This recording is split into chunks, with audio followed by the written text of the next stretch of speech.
Sup, guys? My name is Ryu for the Council Network. Welcome to Dragon Ball Super Episode 31 review.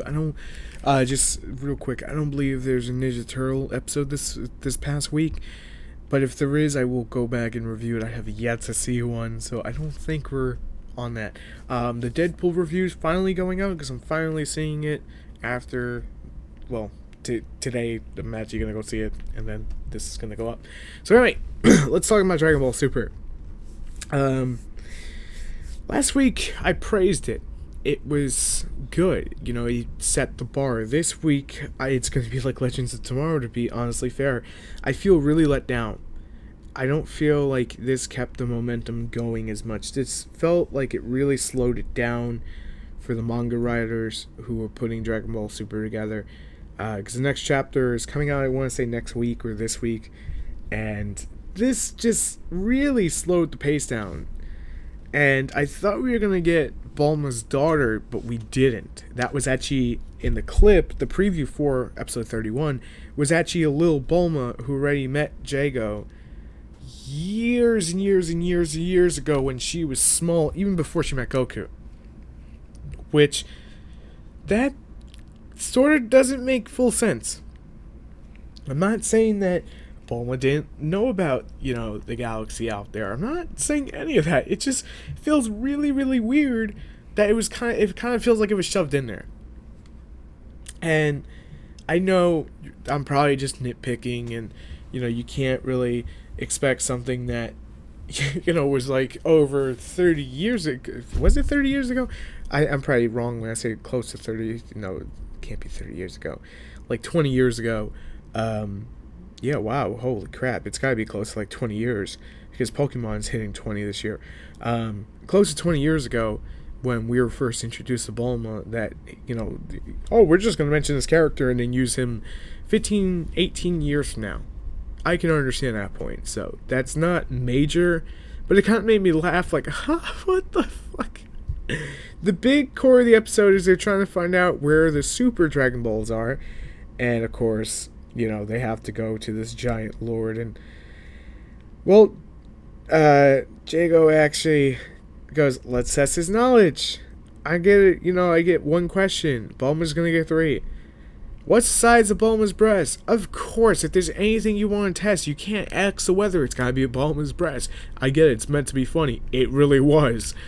Oh, they dropped by 3%. What the fuck?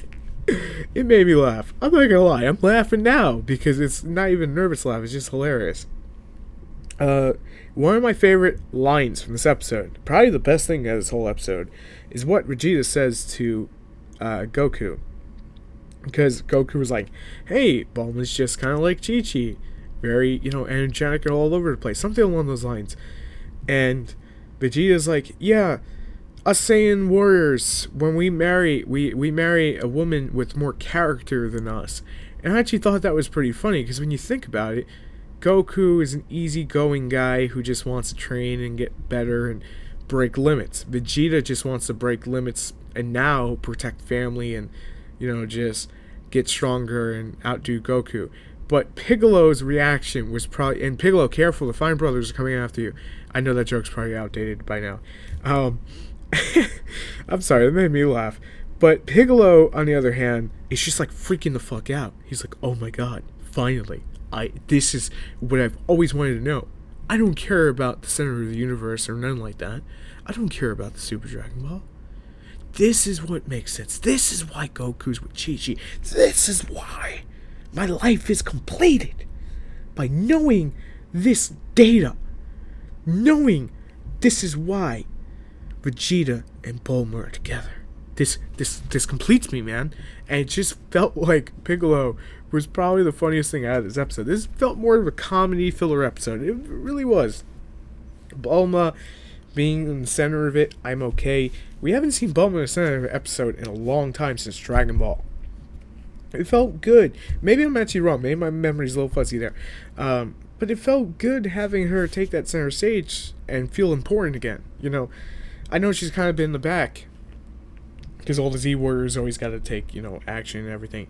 But that flashback with her sister, again, another character that, is just kind of been popping up the past few, couple weeks. If you hear a screeching noise, that is the heater. My apologies, it is ice cold.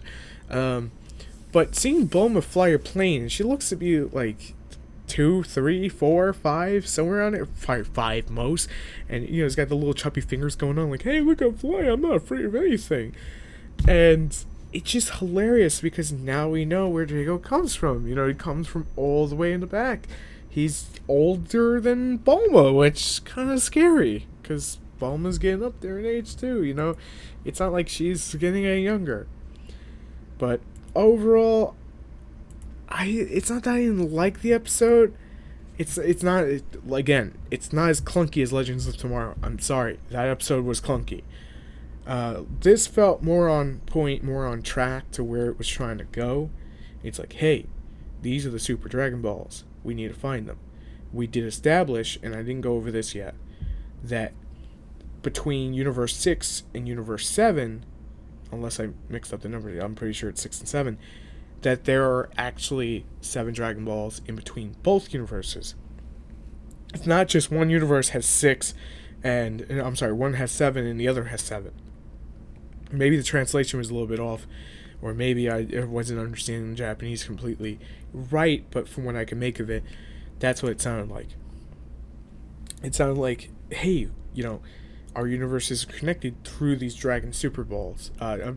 Dragon Super Balls, Super Dragon Balls.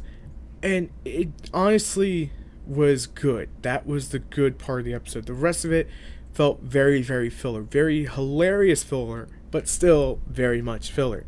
I'm not a giant fan of filler. I don't like watching it. And I was just like, okay, I'm gonna sleep right now. Kind of, it just felt that way. I did watch the entire 23 minutes of the episode, 30 minutes, somewhere around there. I did watch it all. Trust me, I did. Even the theme song. But just overall, I didn't feel good of an episode. 7.2. I'm not a fan of fillers. It wasn't a bad episode, but it's not one that you really need. You only need certain elements of it to actually continue the story. I can't even speak right, I'm so tired. To continue the story onward.